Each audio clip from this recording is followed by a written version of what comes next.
Bom dia, bom dia, bom dia para você. Café com Palavra mais uma manhã. Como você está? Espero que você esteja bem.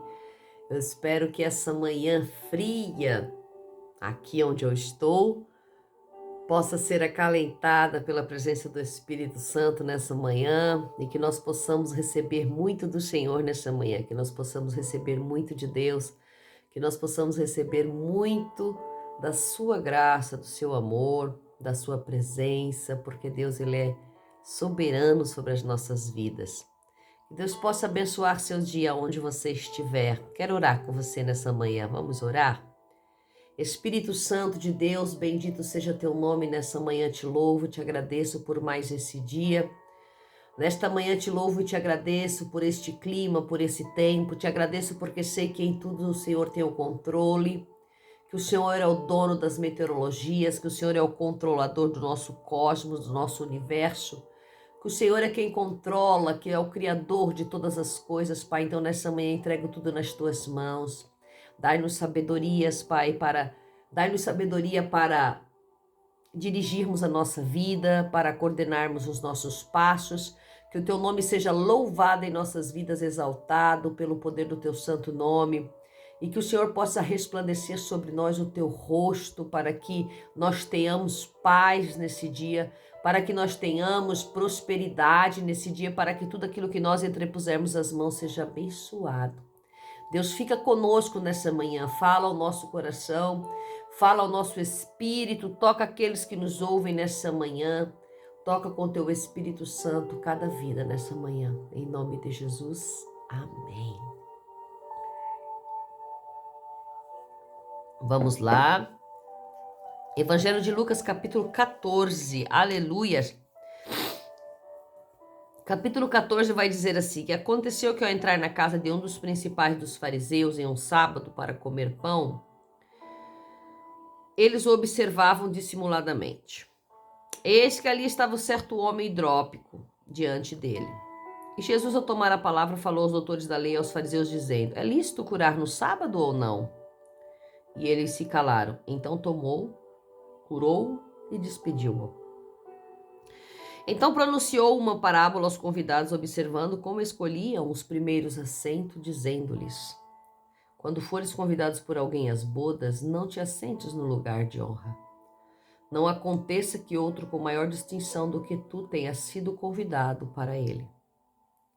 Porquanto todo aquele que a si mesmo se exaltar será humilhado, e aquele que a si mesmo se humilhar será exaltado. Então também disse aquele que o convidou: quando ofereceres um jantar ou uma ceia, não chames os teus amigos, nem os teus irmãos, nem os teus parentes, nem os teus vizinhos ricos, para que não aconteça com que eles também tornem-te a convidar, e este ato te seja recompensado. Mas quando fizeres um banquete, chama os pobres, os mancos, os coxos e os cegos. E serás bem-aventurado, porque eles não têm com que recompensar-te, mas este ato te será recompensado na ressurreição dos justos. Aleluia. Quando eu li essa parábola, essa palavra nessa manhã, eu estava meditando e pensando. Aonde Jesus chegava, com certeza ele era o principal do lugar, mas nem sempre ele recebia devidas honras. E quando ele começa aqui com o homem hidrópico, que era um homem que retinha água no seu corpo, um homem a qual o organismo não funcionava perfeitamente, um homem a qual tinha uma doença. E muito provavelmente esse homem fazia parte de um dos principais, porque veja que aqui o homem faz uma cerimônia, faz um jantar, um fariseu, e diz um dos principais fariseus, e eles convidam a Jesus e começam a observá-lo dissimuladamente, começam a observá-lo com hipocrisia, distintamente, discretamente, começam a observar todas as atitudes de Jesus. E dentre eles estava ali um homem com alguma deficiência, porque era um homem que retinha líquidos. Então, provavelmente era um homem que tinha algum inchaço no corpo. E ele carregava esse inchaço no corpo, aonde era visível. E Jesus tomou a palavra e falou aos doutores da lei que ali estavam: é lícito curar no sábado ou não? Já de propósito, porque ali era um sábado. E eles ficaram calados esperando a atitude de Jesus. E Jesus pergunta de novo aquela pergunta que a gente já falou aqui: qual de vós que tem um jumento ou um boi que cai num poço, agora é que cai num poço e vocês não vão lá salvá-lo? Vocês vão deixar ele morrer? Justamente porque é sábado. Então ele toma aquele homem e o cura e disse: agora você pode ir. Porque ele estava ali por um propósito específico, ele tinha sido convidado. Provavelmente ele era um dos principais, mas Jesus o mandou embora porque a cura dele tinha vindo. Mas a partir do momento que nós vamos ver aqui a seguir, nós vamos ver que havia um outro inchaço que estava presente naquele local, naquela ceia, naquele jantar. E nós vemos que a partir daquele momento as pessoas estavam chegando e Jesus observando como eles escolhiam os primeiros assentos, como eles escolhiam os primeiros lugares à mesa, como eles se achavam, como eles achavam que eles eram os mais importantes. E aí Jesus traz uma parábola dizendo para eles: olha, quando vocês forem convidados, não escolham os primeiros assentos, escolham os últimos.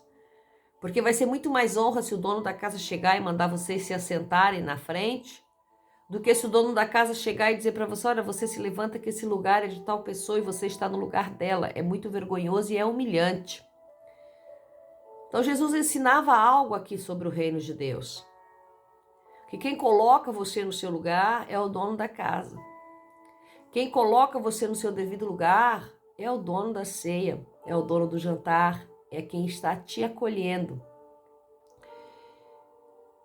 E também Jesus traz um ensinamento para aquele dono da casa, para aquele que gosta de dar festa, para aquele que gosta de fazer as reuniões, para aquele que gosta de fazer eventos.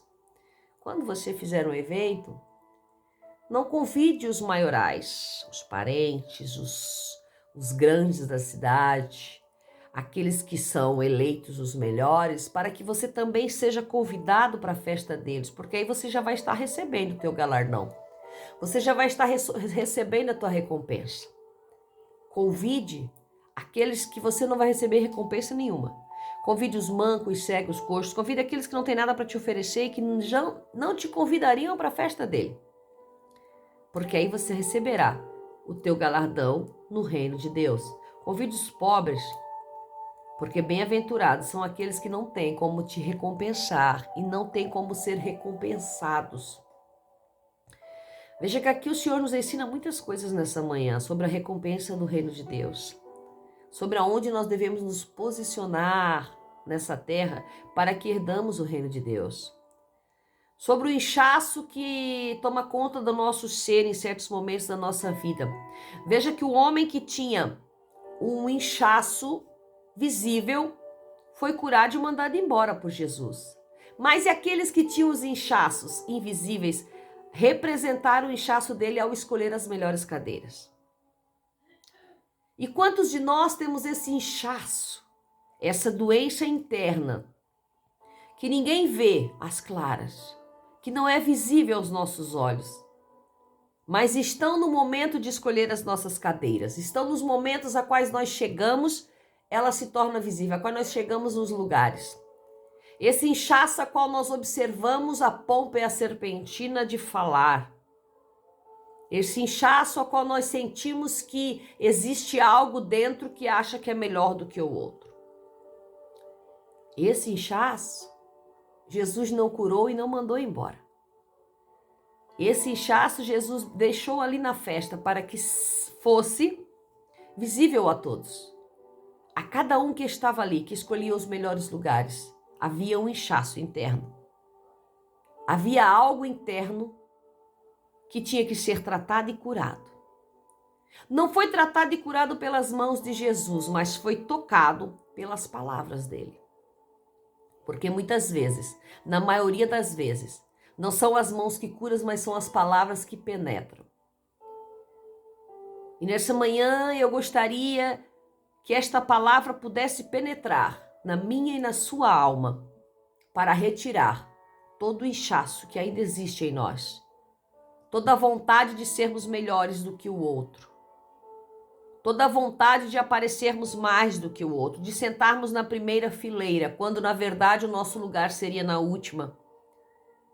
Que nós tenhamos discernimento nessa manhã para entender que quem nos coloca na primeira fileira é o dono da festa. E se ele nos colocar, se o nosso lugar está guardado, reservado, se alguém se assentar, vai ser vergonhoso para ele. Porque no momento exato, o dono da festa chega e posiciona você lá. E é muita honra quando o dono da festa posiciona você numa cadeira. E se alguém estiver sentado, é muita desonra para este que está sentado, porque ele terá que se levantar e pegar a última cadeira. Por quê? Porque as outras já foram ocupadas. Talvez até a cadeira dele já foi ocupada, porque ele pegou a cadeira de outro. Porque ele preferiu tomar a cadeira de outro em vez de se posicionar no lugar dele. Talvez a cadeira dele fosse logo atrás de você, mas ele posicionou-se na sua. E o dono da festa faz você se levantar e ir lá para trás, porque ele não vai mover todo aqueles que eles estão sentados. Porque existem os principais que o Senhor escolhe em dado determinado momento. E existem os secundários que estão ali para aprender. E veja que todos eles tinham algo para aprender de Jesus naquele lugar. Sem dúvida alguma, o melhor lugar da festa ali seria de Jesus. Mas, sem dúvida alguma, eles não o colocaram como o principal da festa. Mas eles estavam observando tudo o que Jesus falava para o acusá-lo. Entenda que o acusador ele fica de pé todos os dias, em todo o tempo, para ver se você está no lugar certo. O acusador, ele se aproveita dos mínimos detalhes para acusar você. E aqui nós temos o nosso advogado Jesus, que está ensinando naquela festa, que está ensinando naquele jantar, naquela cerimônia, como se comportar. Porque ele é o dono da festa. Afinal de contas, no mundo espiritual, ele é o dono da festa. E você se assentará no local que ele já determinou para você. Queira o dono da festa terreno, queira ou não. Porque existe o dono da festa espiritual e existe o dono da festa na terra. Você pode ser convidado em muitas festas da terra. Você pode ser convidado em muitas igrejas, em muitos eventos, em muitos locais na terra e ser posicionado lá atrás. Mas o seu lugar específico no reino de Deus já está escrito o teu nome. E você não perderá se você continuar ouvindo os ensinamentos de Jesus. Eu espero que essa palavra possa ter entrado no seu coração nessa manhã. E que você possa sentir Jesus falando com você. E eu quero orar com você nessa manhã. Senhor, o teu Espírito falou ao nosso coração do inchaço espiritual. Eu quero que o Senhor entre em nós agora, Senhor, em cada vida, em cada um que escuta esta palavra, que escuta esta oração. Que o Senhor possa ministrar em nós em que maneira, em que dado momento nós utilizamos desse inchaço. Em que momento a nossa doença ela é acometida, Pai. Em que momento nós sentimos esse inchaço sendo visível em nossas vidas. Que o Senhor possa nos curar nessa manhã. Que o Senhor possa limpar-nos dessa dor e nos despedir para que podemos ir embora curados e salvos, assim como o homem hidrópico foi. Deus não nos permita vivermos com esse inchaço em nossas vidas físicas e espirituais. Que o Senhor nos limpe nessa manhã. Que o Senhor nos cure, Pai, nessa manhã, em nome de Jesus Cristo. E que nós estejamos no nosso lugar assentados, esperando o teu ensinamento. Em nome de Jesus. Amém.